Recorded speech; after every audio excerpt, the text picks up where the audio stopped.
Prem Pals is back. Oh, For real this time. Yeah, until next time.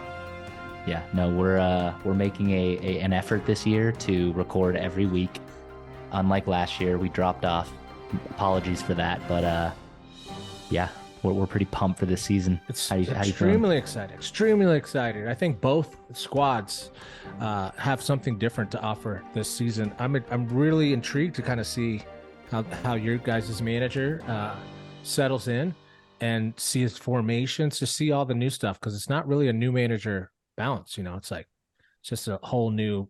We haven't seen what's going to be unveiled, and your preseason went pretty well from the numbers I saw. I didn't watch much of actual footage, and United's was 50-50, but when you do really well in the preseason, you're like, look at these players, they're amazing. Yeah. And then if they're not, they're like, preseason doesn't count for anything. So the worst thing you can do is go all in on preseason, like, holy shit, we've got a player on our hands or some youth prospect or something. But no, I'm stoked for the season. This is going to be great. So let's get into it. I mean, I think it's going to be interesting, maybe similar to last year in some ways, but let's just cut it right to the chase.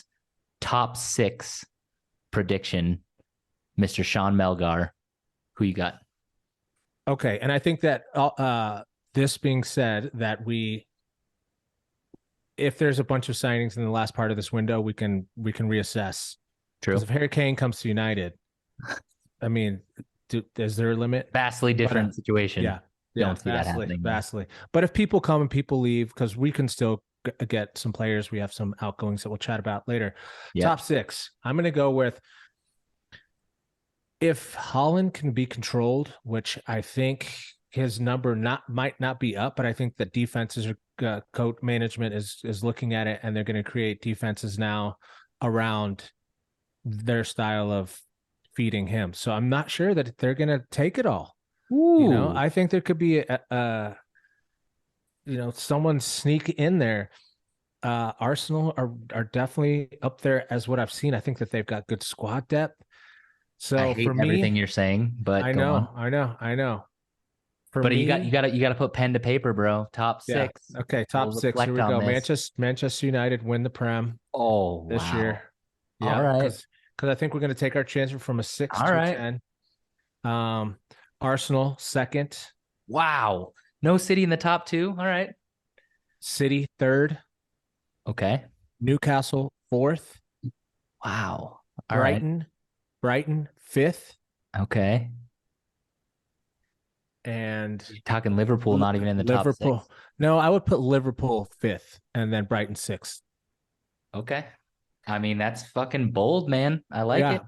But I don't see Tottenham in the top 6 though, so I was just gonna say though, if Kane stays, I could see you guys positioning yourself into that, but I don't think he stays. I think with the wishy-washy stuff, I just, we'll get into that when we start talking. All right. So just to recap, so you've got United with the title, Arsenal 2nd, City 3rd, Newcastle 4th, Liverpool 5th, and Brighton 6th. Yeah. I'm going to go. That's my dream. I don't know if any of my teams are in the same. So I'm going to go with City wins it again. I think they've I do think they have a lack of leadership with losing Gundogan or whatever. But Vardiol, they've strengthened. They're going to be fucking back. And the only other team I can see winning it is Arsenal. So I'm going to go ahead and say City wins it again. Number 2 is Arsenal. I think that they've also strengthened like fucking crazy. I'm going to give you a solid, and I actually think United will be 3rd. I think they're going to have a really good season. I don't think they're going to win the title per se. I think, maybe that conversation could be on the cards in the next couple of years, but I don't think it's quite there yet. Number 4, I'm actually going to go Liverpool. I think they have some issues in the center back position, and Van Dijk gets injured and they're in trouble, but their attack is kind of scary. That Gakpo guy is really good. If they can all finish, and Gakpo was just getting his legs towards the end there too. I mean, in that 7-up trophy, the only trophy they got against us, he definitely was performing really well. Yeah, and a healthy Diaz, Jota. I think Salah could have a redemption this year. I think they'll be top 4 as well. So I'm gonna say Man United. I think they're gonna be good. So 3rd, 4th Liverpool. I'm gonna go with Tottenham for fifth. I think that regardless of whether Kane leaves, I think we're actually going to score a lot of goals. I think Sonny could step up, or Richarlison could step up. You think Obviously, I'm trying to be Richarlison? optimistic, but I think that we could get pinch fifth, and I'm going to agree with sixth on Brighton. I think Brighton's going to be better than Newcastle. I think Brighton are going to be a really fucking good team. Sleeping giant, huh? Yeah, potentially. I mean, they made some really interesting signings. They had a good end of the last year. I mean, we're both thinking that Newcastle drops out of the top six. Is that right? I had Newcastle Oh no, you the had Newcastle sixth. at fourth. Yeah. Yeah. No, wait. No, I had Liverpool at fourth. Remember, I switched it. Oh yeah. Liverpool fourth, Oh, Newcastle Newcastle. So fifth, why do we Brighton hate sixth. Newcastle? What? Why? I don't think I hate them. I just don't think that they're quite there yet. I think that Eddie Howe is going to take them to that brink, and then they're going to have to get a devastating manager that's just clinical. Like you get someone like Pep into a well-oiled, just built machine because they're going to spend. They're spending not as quickly as everyone expected them to spend, but they are making good signings and they are making progress and they are creating a brand that players are looking at like that's a project. That's a project that could be part of that, you know? Yeah. And I think that two or three more windows, they'll have some like big names. They just have to break that barrier where they have a really big name come in. Like it would be crazy if Kane went to Newcastle right now. You know that would be like the breakthrough that people are like, okay, That they're would be a good serious. move. Yeah, Honestly. yeah. He would be. They would make a statue immediately.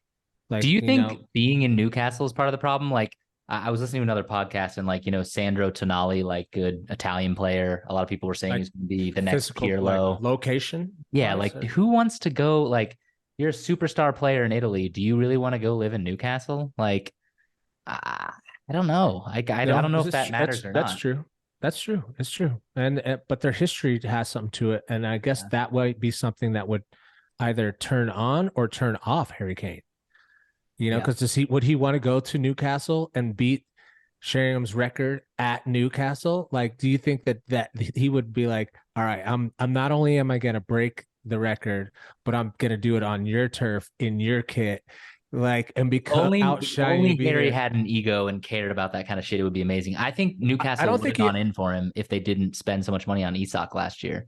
I feel like they have to sort of play him out a little bit, and he's a talented player. But I mean, Kane would have made a lot of sense at Newcastle. That would have been scary, honestly. I But they don't were think good last year. I'm not sure why I dropped them out of the top six. It's not any specific thing. I think it's they overperformed last year, and a lot of the top six teams underperformed. And I think it's going to go back to normal this year. I think we're going to see a much better United, a much better absolutely. Liverpool. I even think Chelsea will be better. I don't know about top six, but I mean, I don't know if I love Pochettino anymore. I feel very hurt. It's still an open wound, but like he's legit. And I think with that squad, the amount of money they spent on it, they could be a lot better than we think. I don't know. We'll see. I think it's going to be dependent on how if he hits the ground running and he gets the players to play the way that Buy they were in. bought and they were bought, you know, like there's a price tag on on all of them, and you can tell a lot of them were just targets for other teams, and they were like, nope, we're gonna get it, we got the money, we can sway them. Like they're trying to go after what Casito and Lavia right now at the same time. It's like just because they Yeah. have the money, it's like there are two people in the same positions Yeah. fighting for like what, like they saw what happened when they overloaded last year. Why try and make that same mistake? Yeah, Todd Bowley is playing fantasy football. It doesn't make any sense what he's doing there. But like, I mean, I'll make a bold prediction right now. So I mean, one of the biggest things about Pochettino's Tottenham was our wingbacks, Kyle Walker and Danny Rose, were the best wingbacks in the country, the best fullbacks in the country, if not the world at that time. Now, Kyle Walker proved to be one of the best fullbacks of all time, maybe. Danny Rose just way overperformed, but he has a knack for getting fullbacks to perform at a very high level. I think Chilwell and Reece James, if Reece James stays healthy, will be the best fullback tandem in the Prem by the end of the season because they both are very physical. They're quick. They're good players. I think he could do wonders with those two specific fullbacks. And then maybe that's the future of England, really, right? Those two fullbacks as well. So That's what I was going to say about Walker. Do you think that he is like best right back world or England?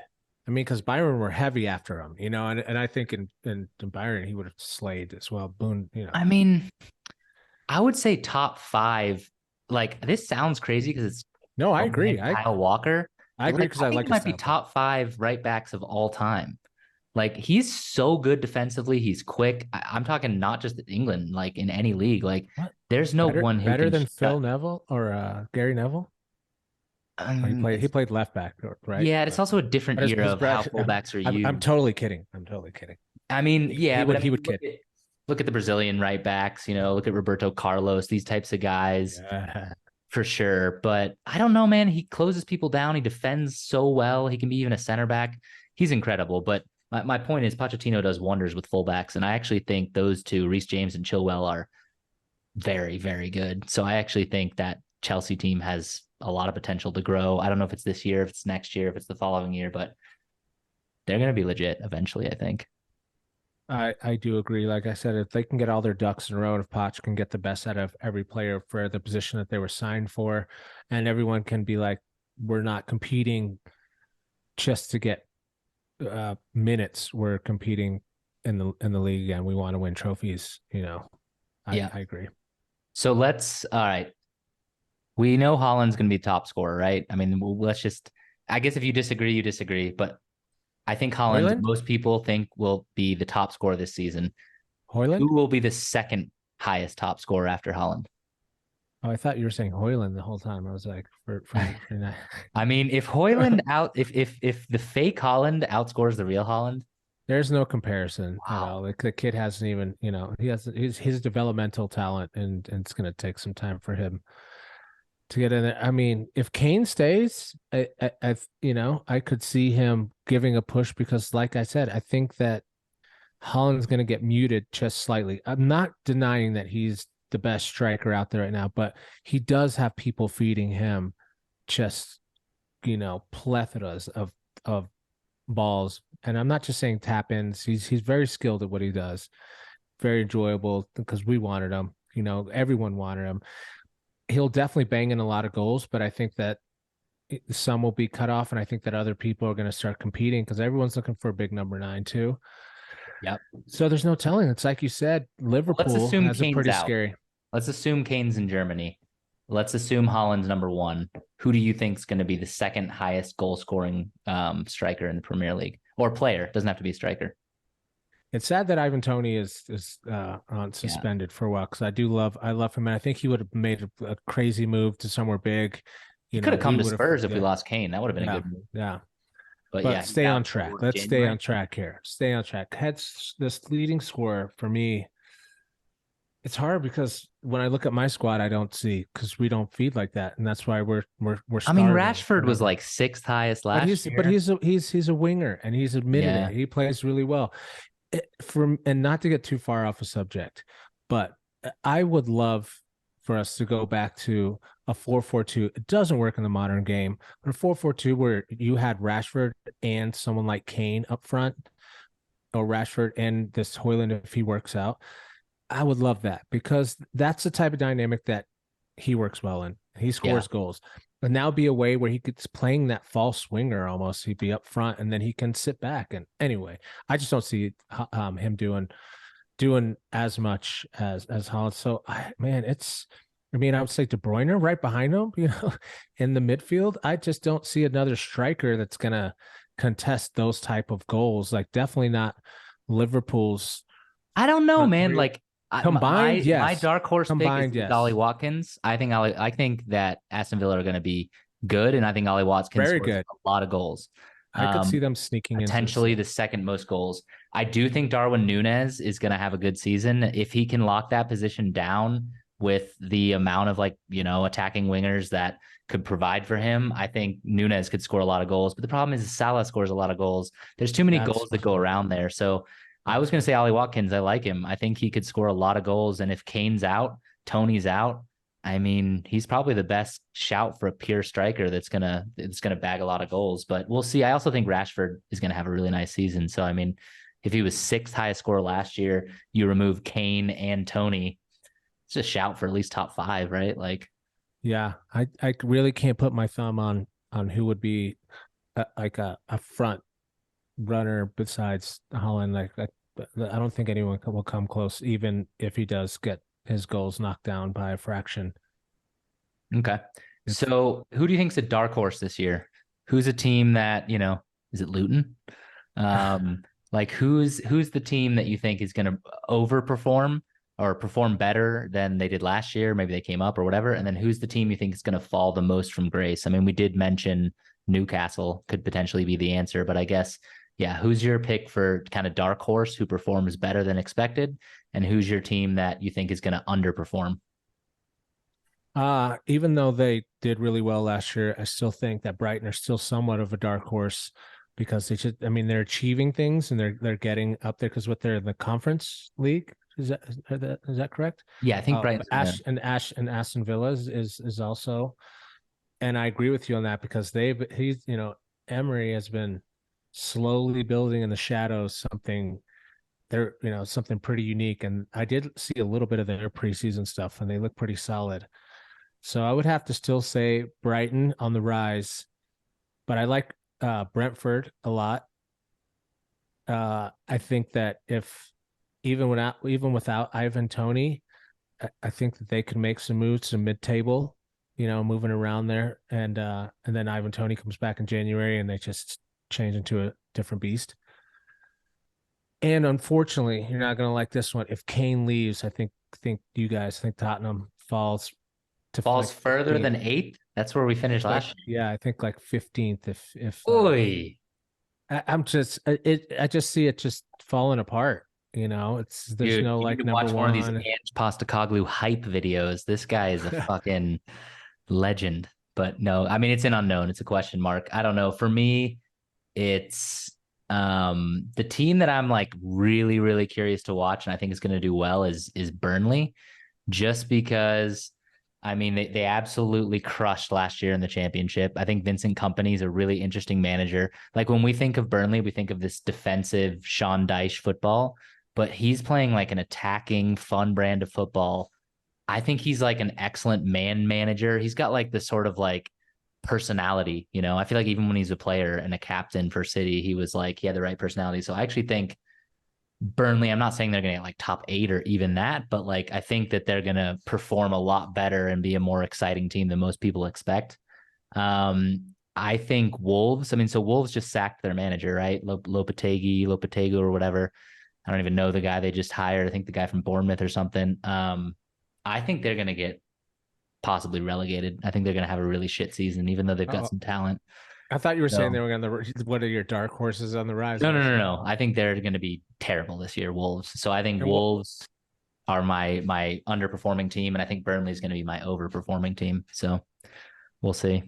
And I could see us just capitulating that first match and getting beat 4-0 to Wolves right after we have this chat. It's just Oh, you guys have Wolves in that's the opening opener. Yeah, yeah. But that's just our luck. This is kind of the way it goes. Like even with all the hope and optimism you have, all it takes is like that sloppy start to where we put out the wrong starting lineup, and we're not ready, and we just get a quick counter, and Onana is out of the box playing exciting Does balls and he a chip start over. game Yeah, one? yeah. De Gea's gone. De Gea's about to be Oh, he's a free Real agent. Madrid. He's about to Yeah. be Real Madrid's Can you starter. believe that? Like he falls I into the Real can. Madrid I job from an can. I ACL tear. can. I can. That's I wish them all the best, and I guess this is that. It's like he will fit that style of play oh yeah. because He'd be a they're fine so one good. year. Because they're so good that they only need like a shot stopper.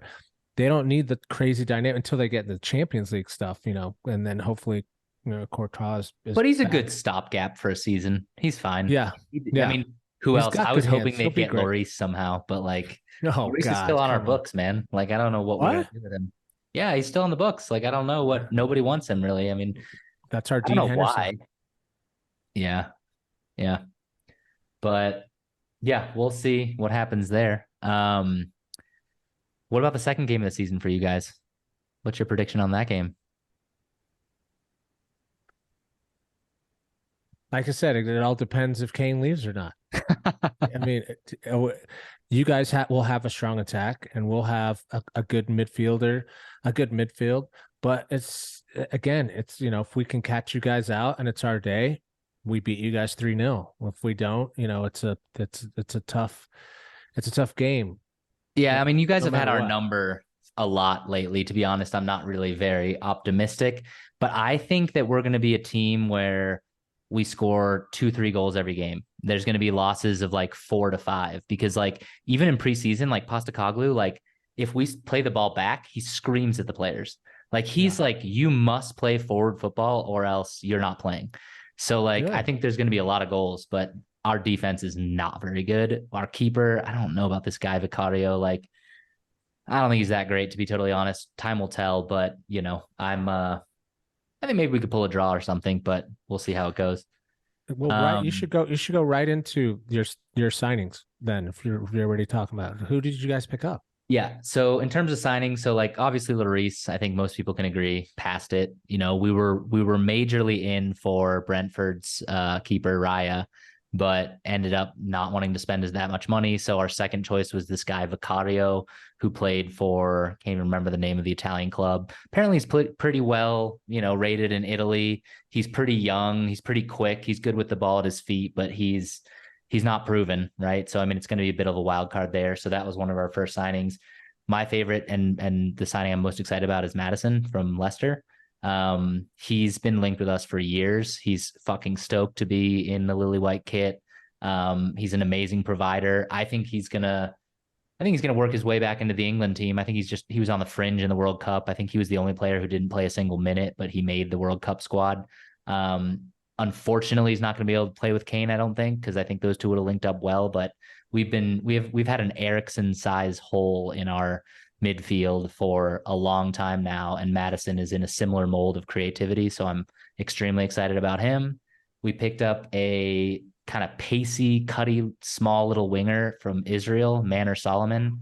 Kind of signed him on a bit of a sketchy, we Shakhtar Donetsk, like Ukraine football isn't happening, so we got him on a free, but they want money from him type thing. So he looks really good in preseason. Actually, he's really pacey. He had a loan spell at Fulham. I don't know how much Fulham you saw last year, but he was pretty decent there. And then we just made 2 more signings yesterday. One is Alejo Veliz, which Messi touts is the next big thing from Argentina. He's in the mold of Kane, can strike with both feet, header, teenage striker from Argentina. Yet to be told how good he's going to be, but that's one signing. And then Mickey Van de Ven, left-footed, left center back from Wolfsburg, 6'4", fastest defender in the Bundesliga. A lot of people say he's going to be the next big Dutch defender, but there's so many good Dutch defenders, it's hard to say. But that's what we were missing more than anything. I mean, I know your favorite Tottenham player is Cuti Romero, and we've been waiting for a partner for Cuti Romero for a long time. This guy could be it. I mean, he's young. He's like 21, 22, but he's big, he's strong, he's fast. We need recovery pace in Ange Postecoglou's system. So those are the signings we've made. I would say our window, I would rate it, I would say like a 9 out of 10 if we kept Kane, right? Like that, we filled center back roles. We got a winger to replace Lucas Moura and all that. The problem is if Kane goes, is it Richarlison? Like, is he going to be our main guy? Is Son going to be put in the center? I don't know. We'll see. But yeah, I think we've had a pretty good window. We fixed a lot of problems. Creative midfielder and center back were kind of our biggest problems. So I'm pretty stoked on our window. Interesting. There's a definitely majority of those players I've never heard of, but Yeah. those are always that's always fun though, because you don't know, and we can't measure up uh based on your previous history of how well they're going to mesh and play together, because it's kind of like I was chatting with you about on when we were texting. You can only play what's in front of you, and Yeah. that also goes for the squad. It's like when you put certain players together and all of a sudden they make a run, like when Liverpool were having their little run recently, it was because it wasn't just Klopp's management. It was like that he found the right mixture of players in each role with the correct speed, touch on the ball, mentality, awareness on the pitch. Yeah. That The makes it collective. a success. So there's sometimes when people are just like, well, they won the World Cup, that makes this player well, or they won the Champions League, that makes them the best. And it's kind of like I mentioned when we were chatting, is sometimes that path, it's not going to be simple, but the other teams get knocked out on a whim of injury or whatever may be the case, and you don't even go against some of the teams that would be an actual contest to whoever wins it, so you don't get to see some of those matchups. Like some years, City and Byron could bypass each other because one got knocked out at a different stage, and you don't really get to see that matchup. And then when they do match up later, a couple years later, it's different squads. So you can tell kind of like, you can't really go back like, well, if they played 2021's squad, they would have lost, So for me, it's just like when a squad gets put together, you don't know which is going to be the one that just meshes, and then they just kill it. Yeah. So no, I totally agree. And also, like, it seems like Spurs are going back to our DNA, right? Like, we always tried to play attacking football. We would buy managers who like were a risk, right? Like Pochettino. Pochettino was like, who knows, right? Like, he's decent at Southampton. Ange Postecoglou is a similar type manager. We went through this phase of trying like Conte and Mourinho. Didn't fucking work for us. Like, we can't hire superstar managers. We tried changing to a more defensive brand of football. We all fucking hated it, right? We were making some bigger name signings like Tanguy Ndombele, who's our most expensive signing ever, and he fucking sucks, right? Like, so now we're using our scouts. We're finding people with potential for the future. So like, to me, we're going back to Tottenham's DNA in both a style of football, a manager choice, and even the signings we're making. Like Mickey van de Ven, a lot of people are saying he's the next Vertonghen. Like, he came through Ajax Academy. Like, he plays, I'd say he's a bit quicker. I don't know about exact play style, but like, so that's what I'm looking for. Hog ball? Plays 10 hog ball? Yeah, absolutely. I mean, I love Dutch defenders, man. I mean, anyone who came through Ajax. I mean, we had Alderweireld and Vertonghen for so long, and that was the best defense we've ever had. So yeah, I like Ten Hag. I like Dutch football, Dutch defending, but no, I'm happy with it. I'm the most optimistic I've been about Spurs in years. I'm actually excited about the season. I like the players. I'm sad about the Kane saga, but to be honest, if he goes, more power to him. He deserves it. He's a fucking superstar. Like, go win stuff. That's fine. Whoa. It's not with us. I don't mind. Whoa. I don't. You're finally saying it out loud. You're saying it out loud because I know you've been like, no, he should stay. I don't care what he's going through. He should stay. But no, I feel like he's gone. So I just want to. He is. Yeah, just rip off the Band-Aid. It's not getting any better. But I mean, there's been a ton of Tottenham fans. I've got a good buddy here who's a Tottenham fan, Jay, and he texted me this morning and talking about Maguire leaving fairly well. But he's been going through the ringer. He's very optimistic as well too, and I'm excited for you guys because you, like I said, you don't know. Yeah. You don't know what the season holds. And it'll take 3 or 4 games to kind of start gauging, the progression of people. Yeah. I mean, last thing on Spurs transfers before we get to United transfers is the problem we're having is outgoings. Like, we have so many players, man. We sent like 9 players out on loan last year. Like, there's like, Lo Celso and Ndombele, Reguilon, like all these players that are worth some money that are still on the books. We can't seem to offload. Like, we've got a real problem. Hugo Lloris, you'd think someone would buy Hugo Lloris. Like, he's still a good keeper. That's been one of our problems. So hopefully we can get that right in his last few weeks and offload a couple players, or I think we might have some wage issues, but yeah, pretty decent window. It's so hard to get players gone. And especially in our case, which can lead right into that. Saudi. Why doesn't Saudi want to buy our players? They're helping out all of our league rivals. They're not really buying a lot of. Is Fred going to Saudi?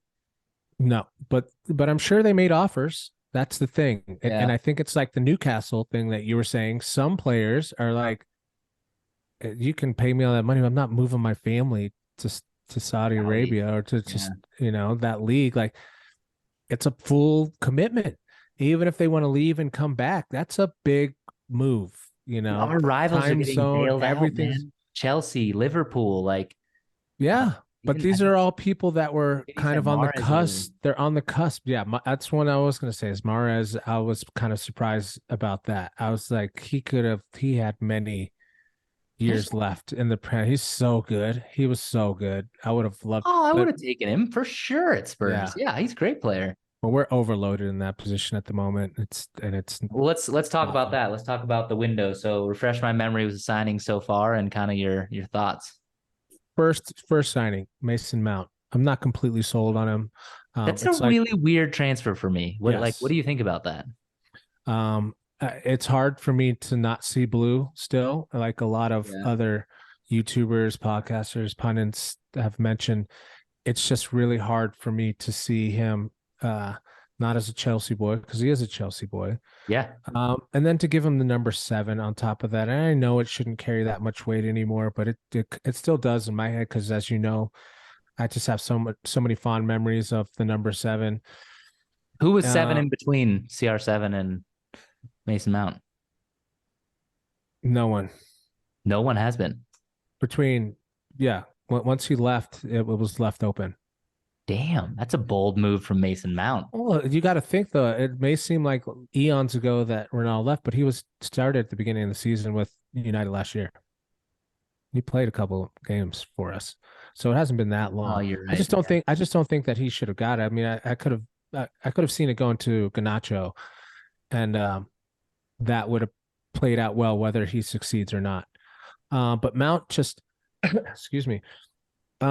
I think that he can fill a role for Ericsson when we need a little bit more physicality, because they both can. They have that dynamic where they can be entertaining and they're magicians in that area. Mount is a little more hard to the ball, a little bit more like you can kind of see what he's planning on doing. Where Industrial. Yeah. Ericsson's a little bit more like, feng shui to it. But as Eric's getting a little bit older, he's just losing a pace, and Yeah. sometimes he doesn't see, he gets lost in the midfield and he gets overrun, or if the ball gets taken, he doesn't really have that tenacity to get it back, and it's in a harsh spot because we give it to him to be creative, so we put it into risky, dangerous areas. And so I think now that we'll put in Mount during some of the more high profile matches, kind of like Arsenal and stuff, where we need to be more physical and concise.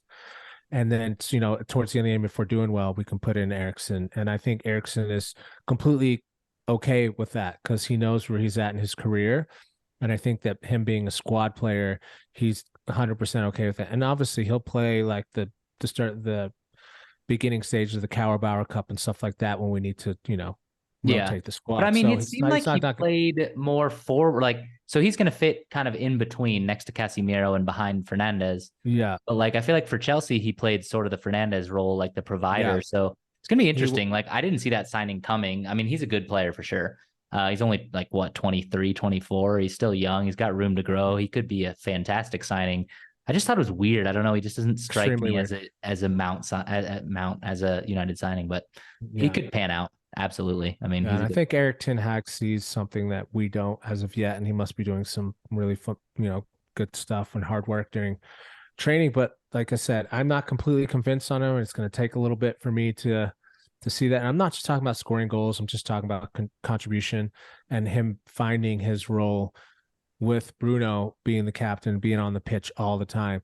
And don't get me wrong, they'll switch out during play, and I think Ten Fernandez is Hag better will though. integrate that. No, but it'll be to catch people off guard.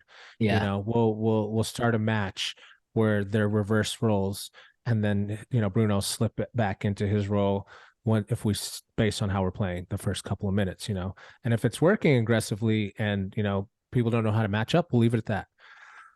So we'll see. I'm not, like I said, not convinced on him yet. I hope he does pan out, but he could be, for me, the player that I'm like, all right, we paid too much. It's like How much every did you player. pay for him? I think like 55. So it wasn't Sounds about terrible, but right. Yeah. it wasn't amazing. He's young. He's Yeah, English. You're paying that tax. So yeah. And then Onana, I love it. I'm for it. He's gonna yeah, make mistakes. I think we chatted about this. that'll be your He best signing of the season, I think. Yeah, I think during preseason got to see some of those mistakes, and he got to feel it, and I got lucky enough to go to Vegas and just watch their preseason game there on my birthday. It was a lot of fun, and a lot of the first teamers played the first part of the match, so it's just you can see that he's testing the waters too. So he was purposely going as high as he could in playing that stopper keeper, and testing the waters. And even if he got chipped over, he's like, what is the consequence? It's a goal. I look bad. Of course, his debut in Manchester at Old Trafford, lob, goal, and he's in the fishnet, digging his cleats out of the net. So that was, He had a lot of overlap with Ten Hag at Ajax, right?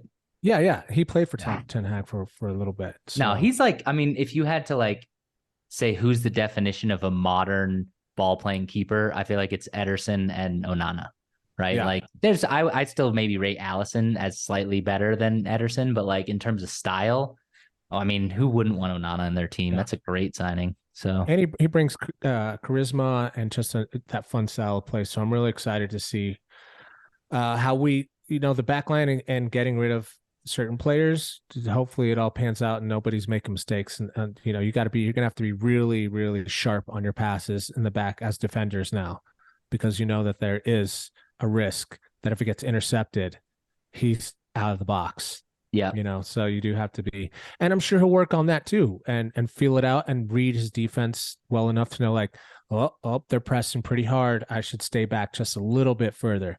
So I think he'll be fine. He'll work out all the kinks, and by January he'll be, up there in the conversations all the time.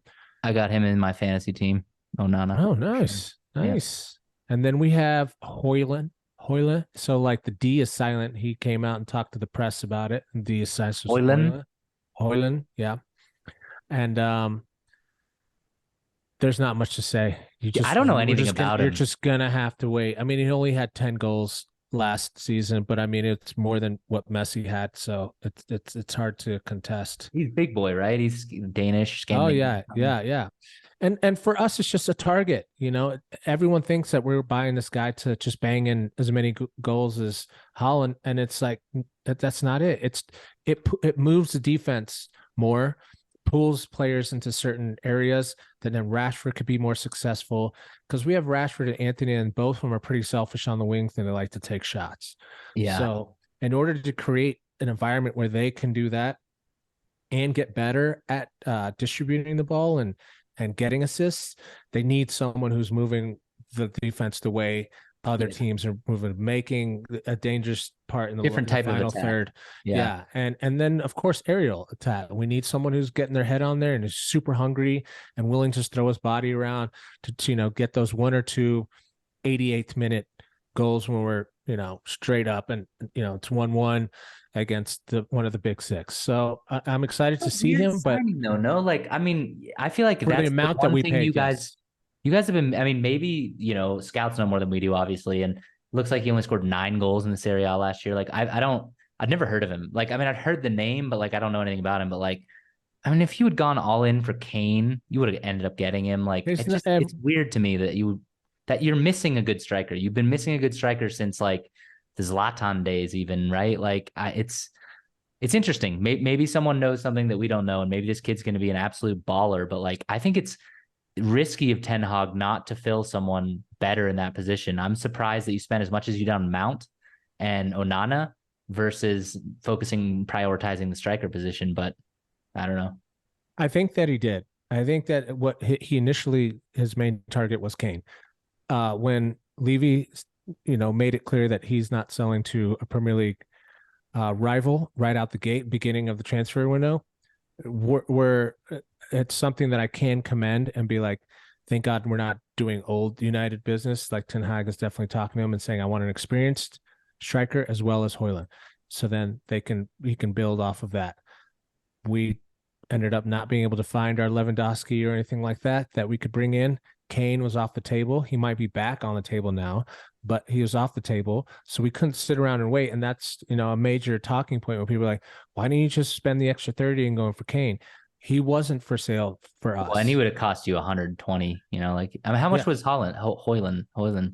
I think we got him for 65 plus add-ons or something, like almost 75. But unfortunately, your reputation, United has to overpay. It's United, we get rolled on, Yeah. and we can't sell to save our lives.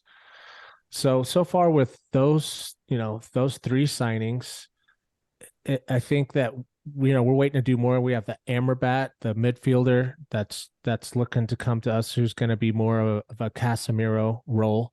And we do need that, because you can see that the Prem likes to throw cards his way. And if he gets injured, he's getting older. We're gonna need someone to Dude, step he's into that fucking role. great, dude. Such Oh, a good he's World phenomenal. Cup for Yeah, Morocco. yeah. So I'm looking forward to seeing, and a lot of it was based on Fred's out. And today we celebrate. So is he out to where? Thank you, Not to thank Middle you, East? thank you, Fred, for your service and your tenacity. My hands are quotes if for the people listening. Your tenacity and hard work at getting the balls that you lose back. Don't get me wrong. He had his moments, and he had some good passes and a couple okay tap ins. But without his smile, he doesn't have much going on. He's probably the nicest guy, I'm sure, and he's great in the dressing room and everyone else. But to me, it's just every time he came out, he was a liability. Yeah. And I it in my gut, I was like, "There's a mistake in this guy." I mean, Anyway, him and Maguire have to be the most oh, volatile, oh, but both of them are good players. Like, I don't know, where's Fred going? I'm guessing uh, Turkey or the Middle yeah, East. Turkey. Yeah, okay. He'll probably be great Fabernance, over there. Fabernance, Uh, Fabernance. Fenerbahce. He'll probably be great over there, honestly. Yeah, But no, yeah, and that's the thing. Levels. Learn your level when you start yeah, getting there. It's the kind of the conversation that we've been having that we're not going to go too in depth with. But when you want to look really good, you go to a league where you can bang in a ton of goals and be the hero like you're in Gladiator. You know. yeah. But here nor there, I wish him all the best. I'm just so glad it's over the line. But we got raped on that too.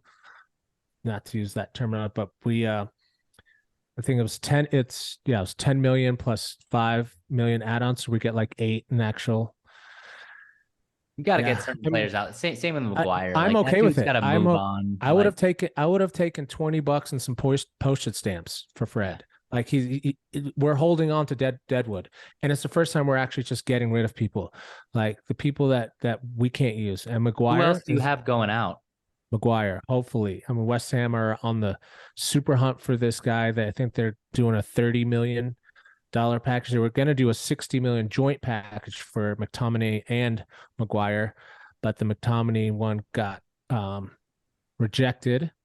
And he's not someone that I'm like super. I He's a good would like for squad him to move player. on. Yes, but that's what I'm saying. Like if it comes down to the nuts and bolts, like he's a great squad player. He's someone that you can rely on just to be physical and get a couple good touches off the ball, and then have some random miraculous goals like that shot he chipped in City. So I'm not super upset that he's staying, but I would like for him to get moved on.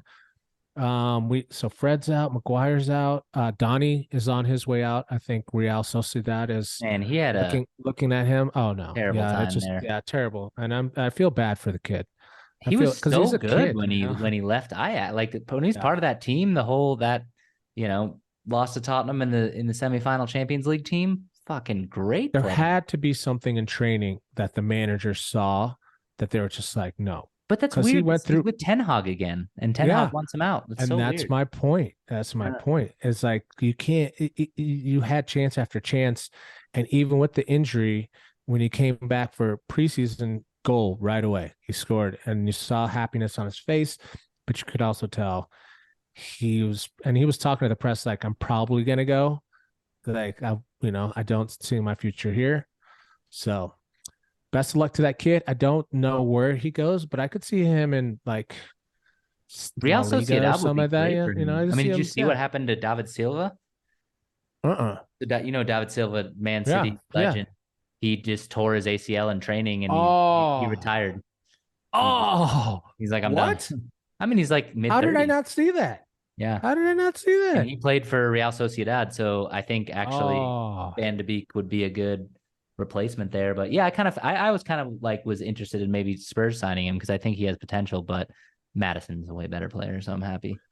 I'm curious to Um, see Madison. He definitely looks like your type of player, though. He'll fit your guys' squad really well. he's silky. Yeah. He's a little bit of a flair player, but like I think he'll be fun to watch. So yeah, I think we should wrap it up there. But I'm excited, man. Tomorrow, Premier League is back.